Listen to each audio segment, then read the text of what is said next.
In my first home buyer mistakes video, I outlined one of my top 5 home buyer mistakes as not budgeting for closing costs. So in this video, I'm going to outline the most common closing costs that you might experience in your home purchase process, so you won't be surprised at the closing table.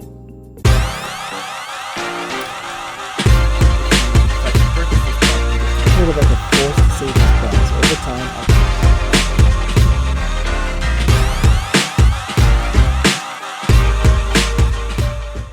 What's going on, guys? My name is Mark Steele, your real estate broker, and every Monday I share my advice, information, and 10 years of real estate industry experience with you. So before we get started, hit that like button. And hit a new word for hit. Before we get started, hit that like button and smash subscribe so you can learn how to win in the real estate game every single Monday. Now, before the closing of your property, there are going to be 2 major expenses that you're going to experience. The first expense is going to be a deposit. Now, this deposit goes towards your down payment once the conditions have been met and your property closes. So don't worry, you're not losing this amount. Essentially, a deposit is sort of like a good faith gesture, showing that once the offer is accepted and you're going to your conditional period, you're giving the seller this amount of money to hold on to, just to say you intend to move forward with this process. As long as all my conditions are met, this amount will be yours. So again, the deposit should be considered. It could be $5,000, could be $10,000. It could be 1% or 5% of the purchase price of the home. Again, this price is negotiable, and it's not like a down payment that has a fixed amount based on the mortgage you're going to be getting. So negotiate the deposit along with everything else in your transaction. The second expense is going to be a home inspection fee. Now again, as we discussed in my mistakes video, one of the biggest mistakes you can make is not getting a home inspection on your purchase. So home inspection might cost around $500, $600, normally depends on the inspecting company that you use and of course the size of the home and the complexity of the inspection that you're getting.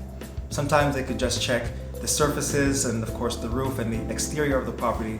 Some inspectors might do mold testing and moisture testing behind the walls, and additional expenses will be accrued for additional inspections. So consider the deposit and the inspection fee before your property actually closes. Now, during the home closing process, there are going to be 4 expenses to look into. The first expense during the closing is going to be a land transfer tax. Every city in Ontario has land transfer tax, and in fact, Toronto has a municipal transfer tax as well, so you're going to experience 2 taxes in the city of Toronto. But consider these expenses, and it's going to be a percentage of the home purchase price. Now, the next expense you're going to experience is the legal fees and disbursements. Normally this will cost at minimum $500 plus tax, but really, like everything else, it depends on the lawyer that you choose. If you need someone to work with for your home purchase, feel free to ask me for my recommendations. Now, this fee accounts for your lawyer preparing any official documentation that has to be set out for your property purchase, including any research they do on the title of your home. The third expense is going to be title insurance. Now, today in this market, most lenders will require title insurance to protect against any losses in the event of a home ownership dispute. So this insurance is going to be purchased through your lawyer and will usually cost between $100 and $300. And the final expense is going to be PST on CMHC Insurance.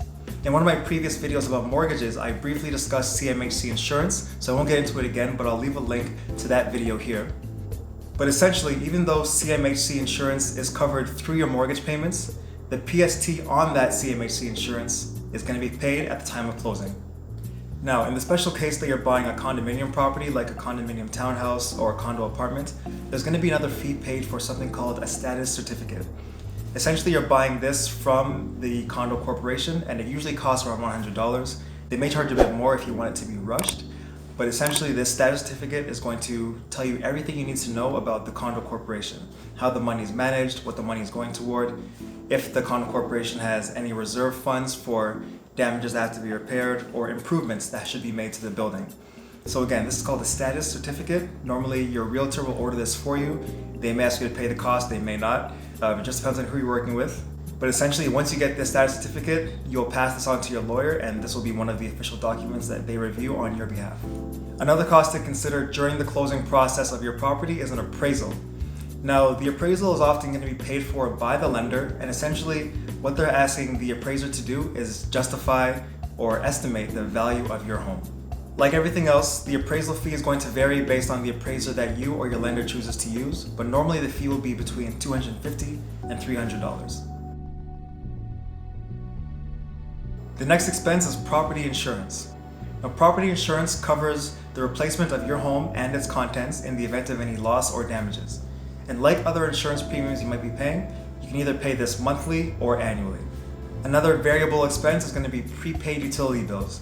Now, this will be a repayment to the previous owner or the person who's selling the property right now in the case that they prepaid for any property taxes, any utilities currently in the home, or any other expenses that they paid ahead of time and now they're not going to benefit from because they're selling the property to you. And finally will be property taxes, which is calculated as a percentage of your home price and will vary by municipality and must be paid every single year. As mentioned in the previous expense, the prepaid utility bills, you can choose to prepay your property taxes, or you can pay a little bit more toward your mortgage every month and have the lender pay those property taxes on your behalf. The final two expenses you're going to experience in your home purchase process are going to be your movers and your utility activation fees. Now, like anything else, the price you pay for movers will depend on the company you choose. So what I normally recommend is use your family and friends. They're often going to be the least expensive option for you and they're not going to ask for much. And finally, your utility activation fees. This is going to be the cost you pay to utility companies to turn on your water or your electricity or anything else you might need in your particular property. So those are closing costs you can expect to pay before, during, and after your closing process. Leave me a comment down below. Let me know how your closing was if you've already purchased a property. Let me know if you had all the money budgeted and if it was a smooth process for you, or if you didn't know about these costs and you were scrambling and potentially stressing trying to find extra funds on closing day. There's no bad stories, everything is experience that you can share with the other viewers of this video.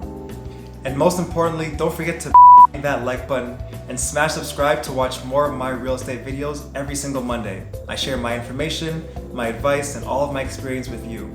So stay tuned and look out for more videos every single Monday. I'm Mark Steele, your real estate broker. I'll talk to you soon.